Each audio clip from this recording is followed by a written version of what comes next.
ба кулли мухлисони барномаҳои ҷолиби телевизиони варзиш ин барномаи дар шабакаҳои иҷтимоист. ман Фирдавси хурсандам. рафтем.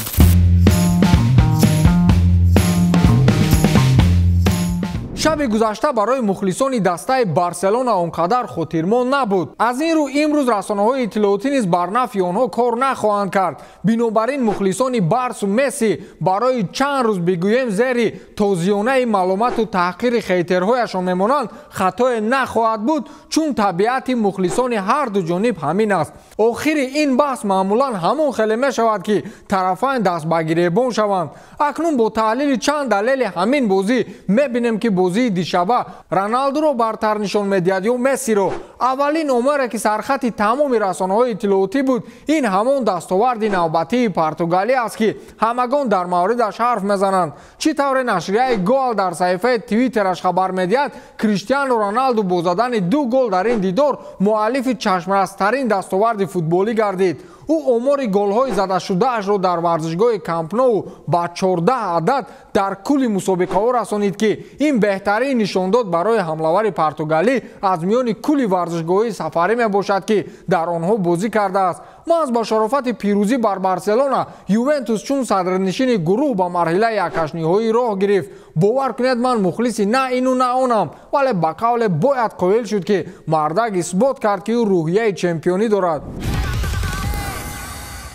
барои бозингари сайёраи дигар дар муқобили рақиби заминиву хокиаш шаби хотирмоне набуд. ҳама умед дошт ки барои Месси фарқ надорад ки бо Роналду рақобат мекунад ё ба каси дигар, аммо фарқият хеле калон будааст. заминиҳо ҳам қодиранд ки ба қавле аз бинӣ боло гап зананд. хулас Месси рекорд не, балки антирекорди аввалини худро дар Лигаи Чемпионҳо баъд аз мавсими солҳои 2003-2004 истиқбол мегирад. чӣ гунае ки сафҳаи твиттери Opta Joz хабар медиҳад, ҳуҷумкори Барселона Лионел Месси 11 зарба ба самти дарвозаи ҳариф равона намуд ки 7 зарба аз ин рости дарвоза буданд, вале бар замми ин Месси ҳеҷ голе ба самар нарасонид. ин нахустин ҳолати дар Лигаи Қаҳрамонҳо сар аз мавсими 2003-2004 аст ки бозингар бо вуҷуди равон намудани чунин шумораи зиёди зарбаҳо гол зада наметавонад. чӣ тавре гуфтем, айнан бо шарофати ин пирӯзии бузург Ювентус дар ҷадвал аз Барселона пеш гузашту чун қаҳрамони гурӯҳ ба самти марҳилаи ҳасфӣ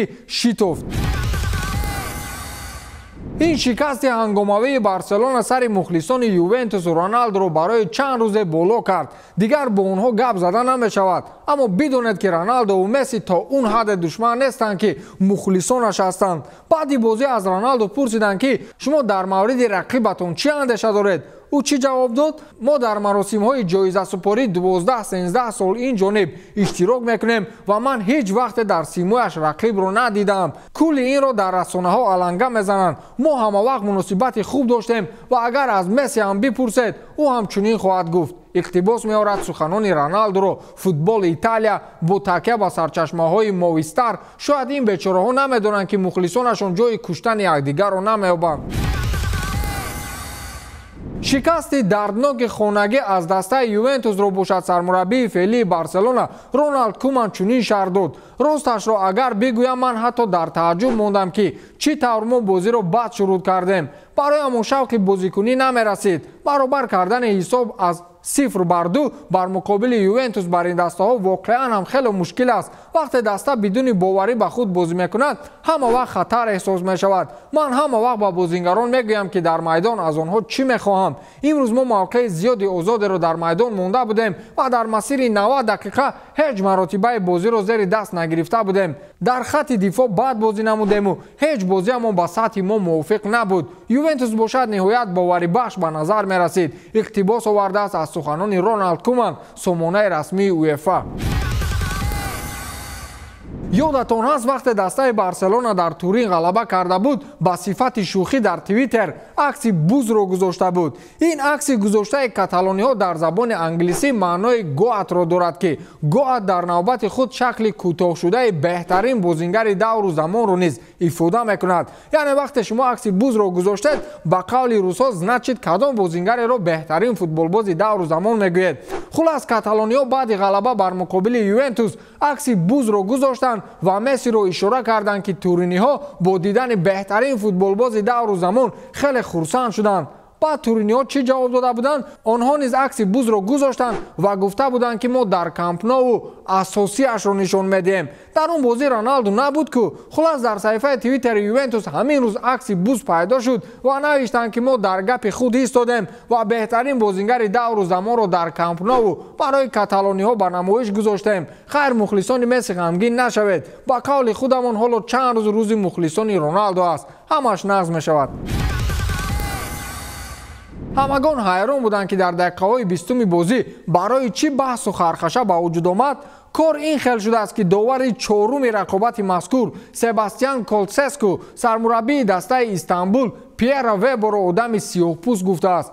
این کلمه را استفاده بردن حالا در مملکت‌های غرب جنایت محسوب می شود. سباستیان کولسسکو در یک برخورد سرمربی آفریقایی تبار دسته ترکی را آدم سیاه‌پوست گفت و این باعث خشم و غضب بازیگر دیگر دسته استانبول دمبابا گردید. خلاص این گپ تا بازیگران میدان رفت و هم دسته های دمبابا و در این برابر بازیگران دسته پسژ با صفت اعتراض دیگر بازی نکردند. هرچند داور با کولسسکو کارت سرخ داد و او را از میدان راند، ولی بازیگران هر دو طرف دیگر میدان نبرآمدند. گفته می شود که نمایندگان اساسیاسیون فوتبال اروپا انقریب 1 ساعت بازیگران را زوره کردند که به میدان برگردند، ولی آنها برنگشتند. بعدا نیمار در صفحه اینستاگرام خود در رابطه با همین موضوع عکس را برای دستگیری سیاه‌پوستان و حرکت بلک لایوز ماتر گذاشت.